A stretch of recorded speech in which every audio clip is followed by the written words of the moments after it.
नमस्कार students, I study online के इस प्लेटफॉर्म पर आपका हार्दिक स्वागत है। हमारी चर्चा चल रही थी unit number second mathematical programming की। जो यूनिट नंबर अपनी सेकंड थी उसमें गोमोरी मेथड और ब्रांच एंड बाउंड मेथड, ये दो मेथड हमको पढ़ने हैं। तो गोमोरी मेथड के मैंने आपको 3 क्वेश्चन करवा दिए और 4 जो मैंने आपको प्रैक्टिस क्वेश्चन दे दिए। तो गोमोरी मेथड के हमने 3 क्वेश्चन किए। अब जो आगे का मेथड है वो है ब्रांच एंड बाउंड। अब ब्रांच एंड बाउंड और जो गोमोरी मेथड है दोनों में सेम प्रकार के क्वेश्चन चलेंगे। सेम प्रकार के क्वेश्चन का मतलब यह है कि दोनों क्वेश्चन की फॉर्मेट एक रहेगी। अब ब्रांच एंड बाउंड में सारा का सारा क्वेश्चन है वो ग्राफिकल मेथड से हल होगा और जो गोमोरी मेथड था उसमें सारा का सारा क्वेश्चन किससे हल हुआ था? सिंप्लेक्स से। वही क्वेश्चन इसमें सिंप्लेक्स से हल होगा।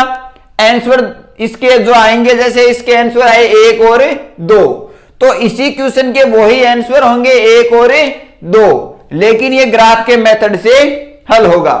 तो आप इन क्वेश्चंस को इसके माध्यम से भी कर सकते हैं या ये वाले क्वेश्चन इनके माध्यम से भी कर सकते हैं। तो हमारा वही प्रोसेस रहेगा, हम क्वेश्चन को लेके चलेंगे और साथ साथ उसके मेथड को समझते हुए चलेंगे। अब कुछ यूनिवर्सिटीज में जो ये ब्रांच एंड बाउंड है वो नहीं जोड़ा गया है, कहीं पे ये अथवा वाली यूनिट में है और कहां पे जो गोमोरी मेथड है वो 20 नंबर का पूरा क्वेश्चन कवर होता है। तो जहां जहां जिन जिन के सिलेबस में ब्रांच एंड बाउंड है वो उस हिसाब से आप उसको मैनेज कर लें। इसका क्वेश्चन देखते हैं। मैक्सिमम जेड बराबर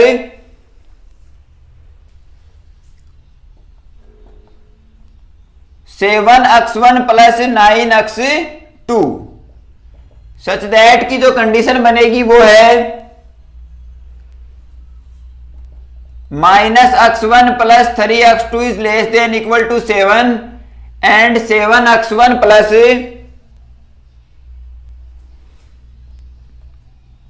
x2 is less than equal to 25. 7x1 plus x2 is less than equal to 35 और आगे है x1 is less than equal to 7 and x2 is less than equal to 7 और जो सबसे मुख्य और कंपलसरी कंडीशन है वो x1 and x2 is also greater than equal to 0। ये हमें इस प्रकार का क्वेश्चन मिलेगा और अगला ये पूछेगा कि इसको ब्रांच एंड बाउंड के माध्यम से आप हल करें। तो हमारा सबसे पहले काम ये रहेगा कि इसको ग्राफ में निरूपित करने के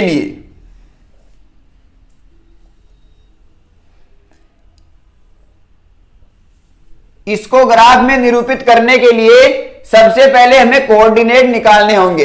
अब ये कोऑर्डिनेट एग्जाम में आपको डायरेक्ट लिखने हैं, किसी भी प्रकार का कोई इसमें जो रफ कार्य है वो मैं यहां आपको बता रहा हूं, वो सारा का सारा काम आपको एग्जाम में रफ में करना है। जैसे ध्यान दें, -x1 plus 3x2 is less than equal to 6।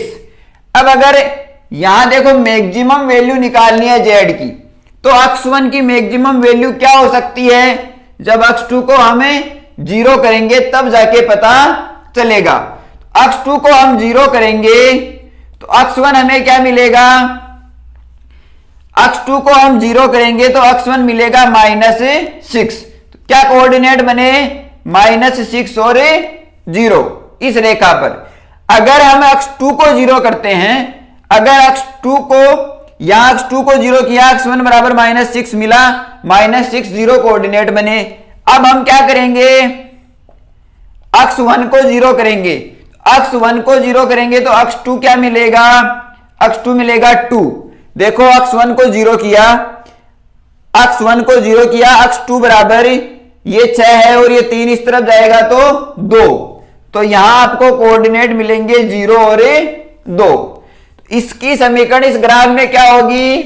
जैसे -6 और 0 यहां से चले और इस प्रकार ये हमारा कोऑर्डिनेट हो गया 0 और 2। ये ग्राफ निरूपण है, बिल्कुल आसान है, आप इसको बना सकते हैं। मैं आपको पहला क्वेश्चन है बेसिक के साथ बता रहा हूं। अब आगे देखें, ये पहली इक्वेशन थी। अब दूसरी इक्वेशन, दूसरी कंडीशन में क्या है, 7x1 plus x2 is less than equal to 35। अब x1 आप 0 करें, x1 0 करेंगे तो x2 क्या मिलेगा 35। तो कोऑर्डिनेट क्या बने 0 और 35। अब x2 0 करें, ये मैक्सिमम कंडीशन बन रही है। कौन सी कंडीशन बन रही है, मैक्सिमम, यानी कि x1 की वैल्यू मैक्सिमम इतनी हो सकती है या x2 की वैल्यू मैक्सिमम इतनी हो सकती है। x2 बराबर 0, x2 बराबर 0 होगा तो x1 बराबर क्या होगा 5। देखो x2 बराबर 0, x1 बराबर 35/7, यानी कि इसमें आपको मिलेगा 5 और 0। यहां क्या बनेगा, ये हमने कोई रेखा ली, इसके कोऑर्डिनेट 5 और 0 और यहां 0 और 35। अब देखें x1 बराबर 7, यानी कि x1 का मान 7 या 7 से कम है। x1 का मान 7 या 7 से कम है तो ये है x1 और ये है x2। यहां ये x1 है और ये x2 है। अब x1 का मान 7 तक है तो 7 यहां होगा और रेखा इस प्रकार, ठीक है। x2 का भी वही 7 और 0।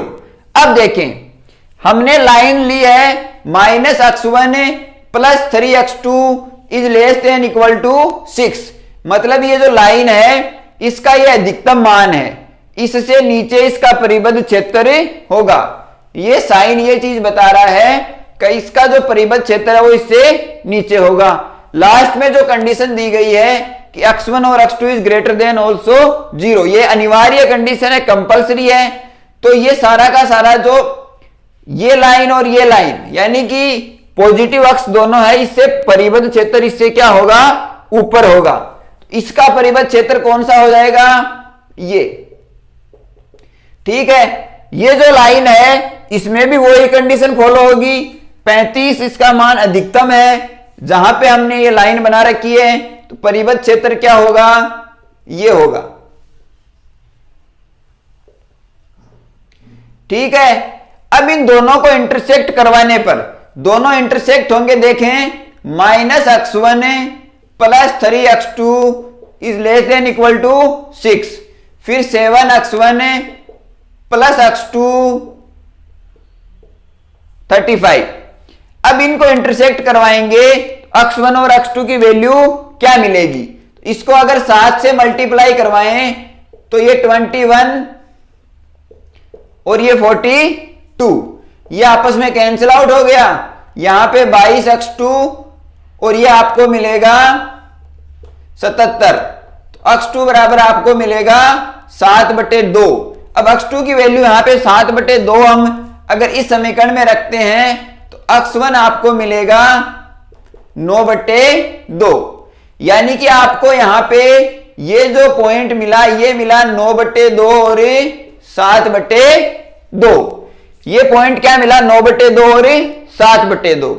अब देखें आपको x2 की वैल्यू 7 है, इसका मतलब ये इसके यहां पे इस तरफ बनेगी। अब जो इसका परिबद्ध क्षेत्र है वो भी इस तरफ होगा। क्यों होगा, क्योंकि x1 है वो 7 से कम है। x1 जो है वो 7 या 7 से कम है, तो 7 और 7 से कम, और इसमें भी 7 और 7 से कम, ये हमें क्षेत्र मिलेगा। अब इसमें जो एरिया है ये इस एरिया में सबसे कॉमन, यानी कि इन सब का कॉमन एरिया कौन सा है, ध्यान दें ये कॉमन एरिया है।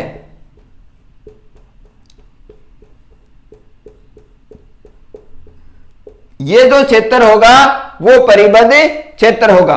तो ये ओरिजिन है 0 0 बिंदु O, ये इसका एक पॉइंट है ए, ये पॉइंट बी है और ये पॉइंट सी है। अब मैक्सिमम जेड निकालना है, तो ध्यान दें मैक्सिमम जेड 0.00, एट 0.00 पर मैक्सिमम जेड क्या होगा 0। ये बिंदु ओ है, बिंदु ए पर 5 और 0 पर मैक्सिमम जेड क्या होगा, यहां देखें 7 गुणा 5, ठीक है, और यहां हो जाएगा 0, तो ये आपको मिलेगा 35। अब देखें 9/2 और 7/2, यहां आपको मिलेगा 63/2 प्लस 63/2 यानी कि 63, और बिंदु सी पर है 0 और 2, यहां आपको मिलेगा z बराबर 18। अब ये दो, जैसे ये x1 है, ये x2 है, ये x1 x2, ये x1 और x2, ये वैल्यू यहां पे आपको पुटअप करनी है और मान निकालने हैं। मैक्सिमम कहां मिला, ये यहां मैक्सिमम मिला। अब अगर ये 9/2 और 7/2 अगर इंटीजर मिल जाते हैं, पूर्णांक मिल जाते हैं, तो हमारा क्वेश्चन वहीं पर कंप्लीट हो जाएगा। लेकिन ये हमें नहीं मिले, तो हम क्या करेंगे, ये दोनों ही पूर्णांक नहीं है तो किसी एक को चूज करेंगे। जैसे हमने x1 को चूज किया 9/2। अब 9/2 का मतलब क्या हुआ, देखते हैं। देखो x1 बराबर हमें मिला 9/2। 9/2 का मतलब यानी कि इसका मान 4.5, x1 का मान 4.5, यानी कि 4 और 5 के बीच में x का मान है। जो x1 है अपना, इसका मान 4 और 5 के बीच में है। बीच में है क्या मान, 9/2 है। तो यहां पे किसी प्रकार का सॉल्यूशन हमें नहीं मिल रहा है, ठीक है। तो हम क्या करेंगे, यह स्थिति हमें पता चलने के बाद हम यह करेंगे कि 4 और 5 के बीच में अगर हमें 9/2 मिल रहा है, तो हम या तो 4 से पहले कोई मान लेंगे या 5 के बाद। या तो हम 4 के पहले कोई मान लेंगे या 5 के बाद। तो 4 के पहले कोई मान लेंगे तो किस प्रकार लिखेंगे, x1 is less than equal to 4, यानी कि x 4 या 4 से छोटा है। यह कंडीशन बनेगी पहली। या x1 क्या है, 5 से बड़ा है। या तो x1 4 से छोटा है या x1 5 से बड़ा है, यह कंडीशन बनेगी दूसरी। अब देखें, हमें ये दो कंडीशन मिली है, दोनों कंडीशन को इनके साथ सम्मिलित करना है और दो अलग अलग ग्राफ बनाने हैं। दो अलग अलग ग्राफ बनाने के बाद जो ग्राफ फिजिबल सॉल्यूशन देता है, जो ग्राफ आपको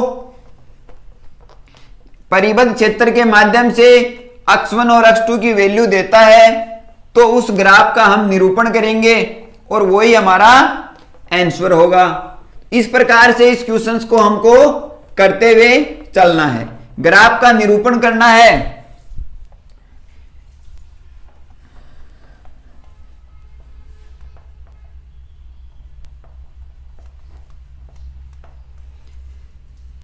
ये कंडीशन आपको ऐसे के ऐसे रखनी है।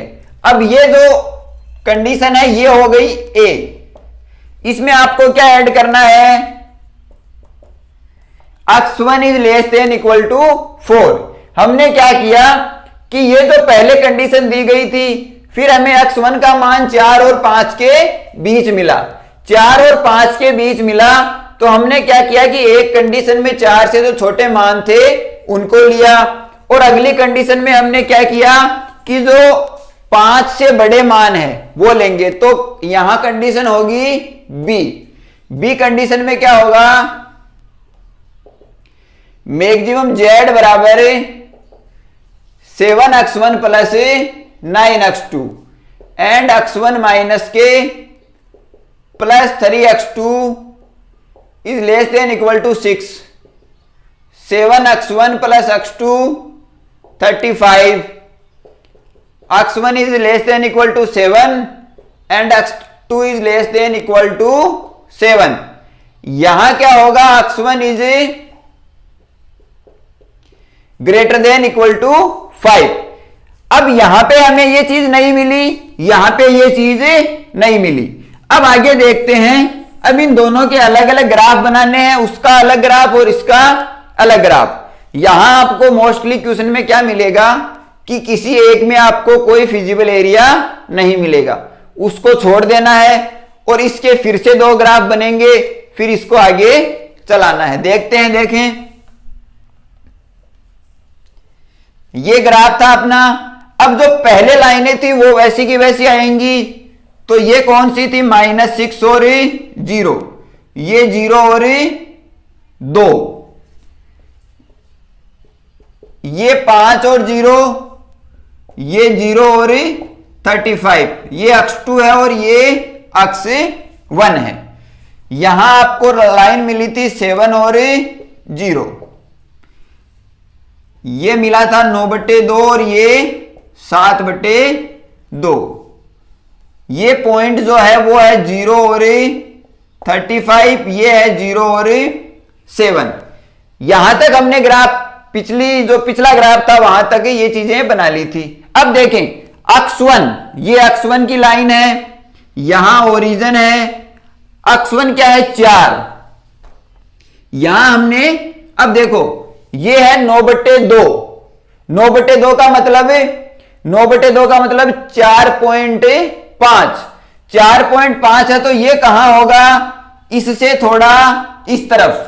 ग्राफ को बनाते समय ध्यान रखें, ये इससे थोड़ा क्या होगा, इस तरफ होगा, तो हम लगभग यहां बना देते हैं और इसको लिख दिया 4 और 0। अब इसका परिबद्ध क्षेत्र किस तरफ होगा, इस तरफ। इसका परिबद्ध क्षेत्र पिछले ग्राफ में देखा था इस तरफ। ये चीजें आपको एग्जाम में शो करनी है, इसका भी इस तरफ। तो ये एक पॉइंट मिला है जो x1 is less than equal to 4 और ये जो -x1 plus 3x2 is less than equal to 6, इन दोनों की कंबाइंड फॉर्म से मिलेगा।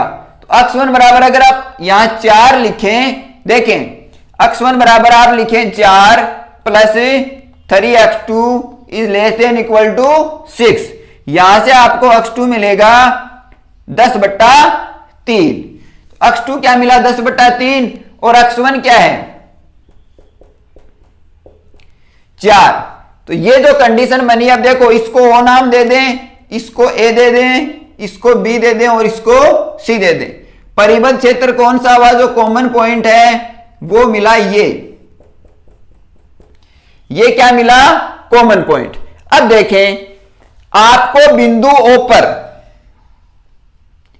एट द पॉइंट O 0 0 पर Z क्या मिलेगा 0, फिर 4 और 0 पर Z क्या मिलेगा 28। देखो 7 गुणा 4 28, ये 0। फिर आपको मिलेगा बिंदु C पर, ये बिंदु A है, ये बिंदु B है, B पर 4 और 10/3, यहां मिलेगा 28 प्लस यहां 10/3, तो ये 3 3 9 और 30, ये मिलेगा 58। और बिंदु C पर 0 और 2, यहां आपको Z मिलेगा 18। मैक्सिमम कहां मिला, यहां पर बिंदु B पर 4 और 10/3। अब देखो x2 बराबर आपको फिर से क्या मिला 10/3। 10/3 का मतलब क्या हुआ 3.333, यानी कि x2 की वैल्यू कहां है 3 और 4 के बीच में।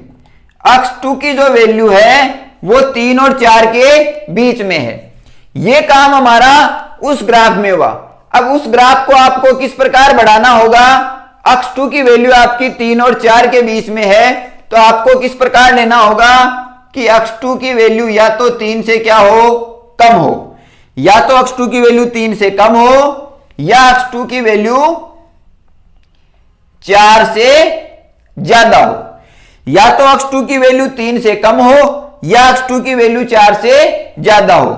ये पहली कंडीशन है और ये दूसरी कंडीशन है।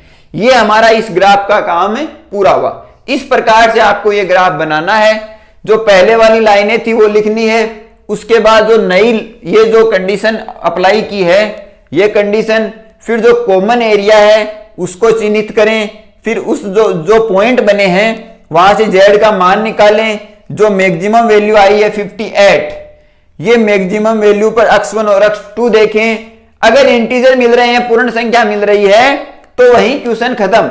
अगर नहीं मिल रही है तो जो 10/3 है वो 3 और 4 के बीच में है, तो हमको 3 और 4 के बीच वाली चीजों को छोड़ना है और 3 से पहले हम ट्राई करेंगे और 4 के बाद ट्राई करेंगे। ये चीजें यहां खत्म हुई। अब देखो यहां ये ही ग्राफ बनेगा। देखो ग्राफ बना देता हूं। ये -6 और 0, ये 0 और 2, ये ग्राफ बना 5 और 0, ये बना 0 और 35, ये बना 0 और 7 और ये 7 और 0। अब हमें क्या मिला है, x1 का मान 5 से अधिक हो, तो ये देखो 5 और 0 पर यहां बिंदु है, ये लाइन बनेगी और इसका मान 5 से ज्यादा है तो इस तरफ सॉल्यूशन बनेगा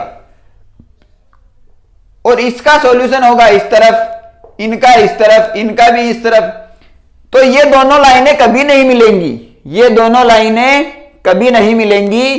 तो क्या कंडीशन होगी, इसका आपको यहां लिखना है नो फिजिबल एरिया।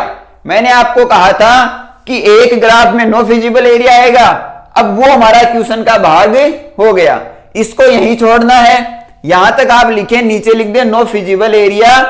यहां आपका क्वेश्चन 2 भागों में डिवाइड हो गया। यहां आपका क्वेश्चन क्या हुआ, 2 भागों में डिवाइड हुआ। यहां हमको कंडीशन क्या मिली, x2 बराबर is less than equal to 3 and x2 बराबर ग्रेटर देन इक्वल टू 4। तो अब हम क्या करेंगे, इस कंडीशन को आगे अप्लाई करेंगे। देखते हैं, देखें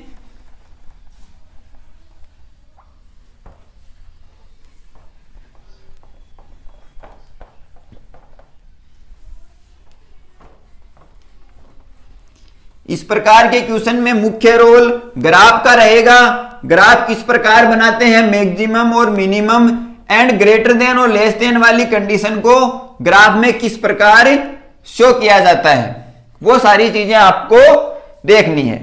अब देखें, ये अपना क्वेश्चन रहेगा तो अपन इसमें ए पार्ट ये लिखेंगे और बी पार्ट में देखें x2 is less than equal to 7 और x1 is less than equal to 4। अब हमारे पास 2 कंडीशन बनी है। पहली कंडीशन है x2 is less than equal to 3 और यहां कंडीशन बनी है x2 is greater than equal to 4।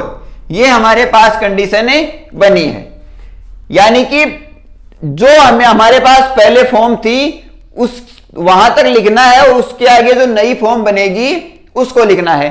तो यहां तक ये काम कंप्लीट हुआ। अब करेंगे क्या, फिर से वही 2 ग्राफ बनाने हैं। इस तरफ एक ग्राफ, इस तरफ एक ग्राफ। अगर मैक्सिमम z का जो x1 और x2 के मान हैं वो अगर पूर्ण संख्या में है, इंटीजर हैं, तब तो हमारा सॉल्यूशन ठीक है, वरना हम आगे और ग्राफ बनाएंगे। तो अब देखते हैं इसका ग्राफ।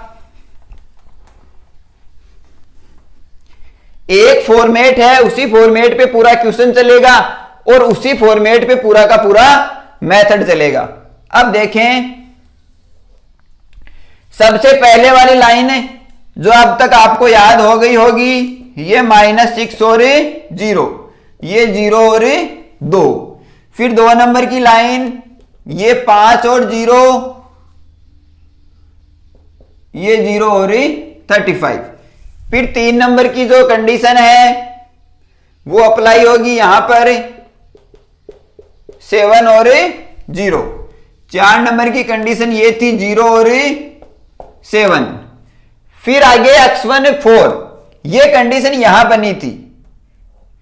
यहां आपको मिला था 4 और 10/3। ये आपको सबसे पहले मिले थे 9/2 और 7/2। अब अगली कंडीशन है कि x2 की वैल्यू 3 से कम है, यानी कि x2 ये है, ये 2 है, ठीक है, ये 2 है और ये देखें 10/3 का मतलब क्या हुआ कि 3 से ज्यादा। और हम तो सॉल्यूशन कहां ढूंढ रहे हैं, या तो 3 से पहले या 4 के बाद। तो देखें ये लगभग यहां बनेगी। अब ये है 4 और 0। ये अगर किसी को सही तरह से शो नहीं हो रहा है तो मैं बोल रहा हूं, उस पर आप ध्यान दें। ये है 4 और 0 और ये है 0 और 3।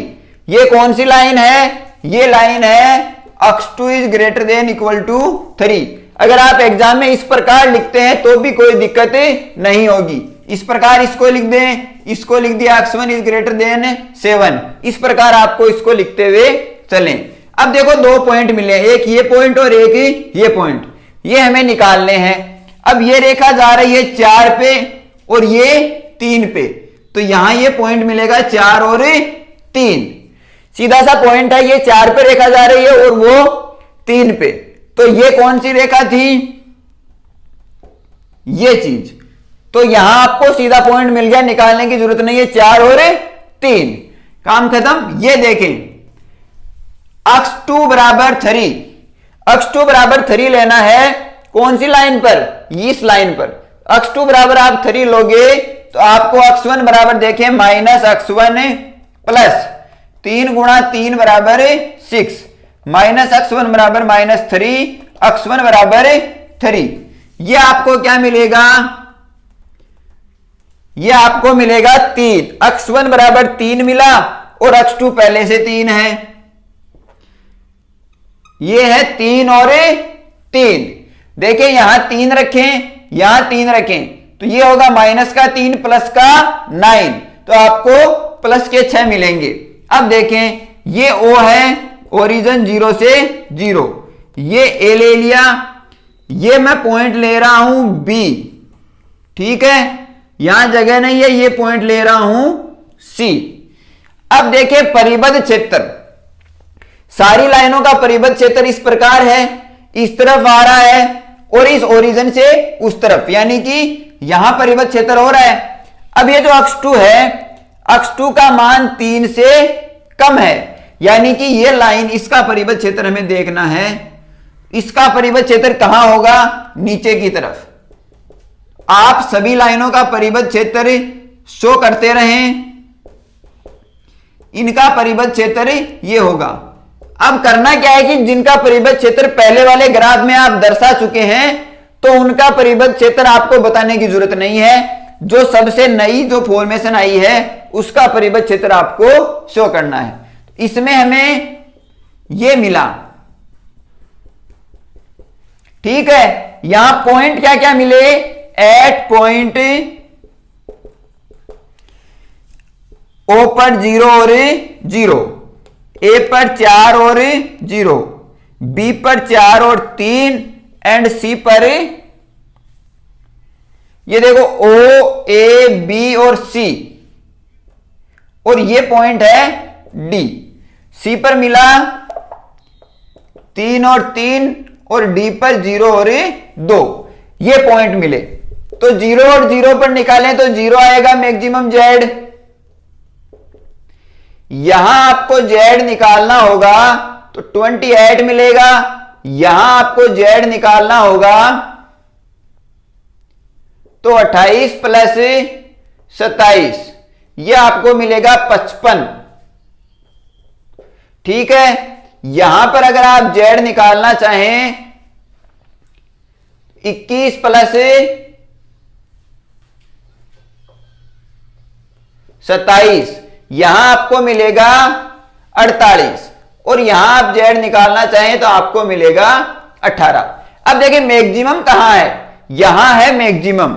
ये चीजें बिल्कुल आसान है, आप निकाल सकते हैं। मैक्सिमम यहां है तो x1 क्या मिला, देखें x1 मिला हमें 4 और x2 मिला 3, यानी कि हमको ये पूर्णांक संख्याएं मिली, पूर्ण संख्याएं मिली। तो हम क्या करेंगे, ये आंसर मान सकते हैं।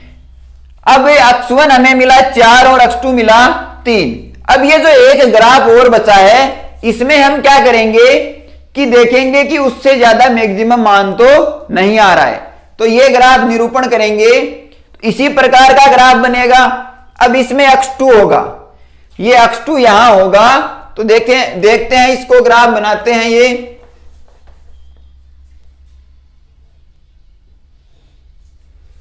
ये सबसे पहले वाली लाइन, ये लाइन, ये 7 और 0 वाली, ये 0 और 7 वाली, ये 7 और 0, ये 5 और 0 वाली।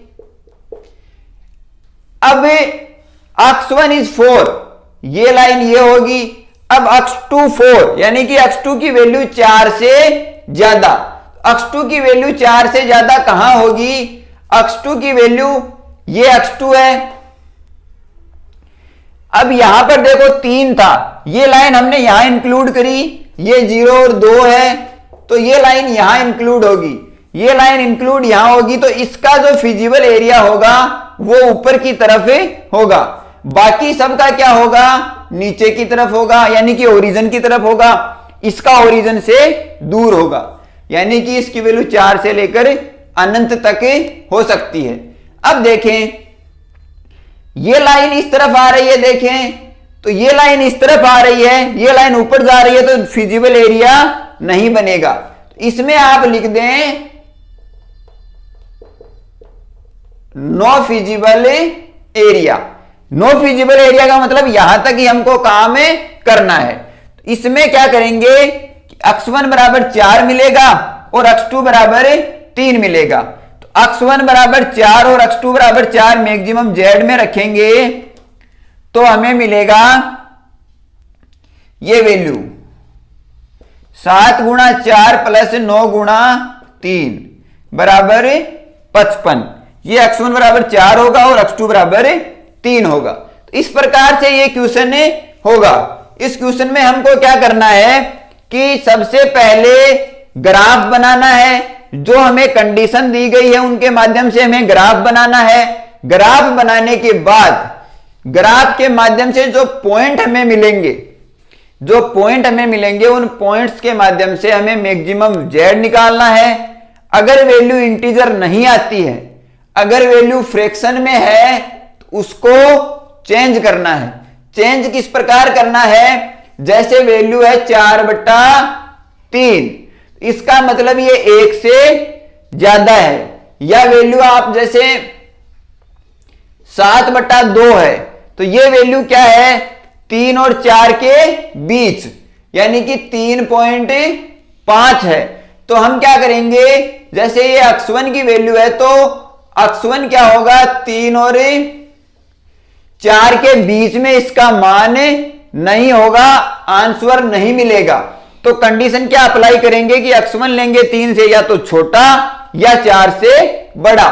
तो वो कंडीशन यहां पर अप्लाई आपको करते हुए चलना है। फिर ये जो फिजिबल एरिया है, जो सॉल्यूशन है, उसके निरूपण का आपको ध्यान रखना है। अगर वैल्यू 0 की तरफ आ रही है तो ये ओरिजिन की तरफ होगा, अगर वैल्यू अनंत की तरफ जा रही है तो ये ऊपर की तरफ होगा। अब जैसे इस क्वेश्चन में आपको ग्राफ अगर सही से नहीं दिख रहा है तो जैसे जैसे मैंने बोला है उस प्रकार से आपको वो माइंड में ध्यान रखना है। इसके और क्वेश्चन करेंगे। आज की क्लास में इतना ही पढ़ेंगे, मिलते हैं अगली क्लास में। तब तक पढ़ते रहें, क्लास को ज्यादा से ज्यादा शेयर करें, चैनल को सब्सक्राइब करें और क्लास अच्छी लगी तो लाइक जरूर करें। और हाँ, पढ़ते रहें, इसकी प्रैक्टिस करें। इस क्वेश्चन से संबंधित जो भी डाउट हैं वो अगली क्लास में सारे क्लियर हो जाएंगे। धन्यवाद।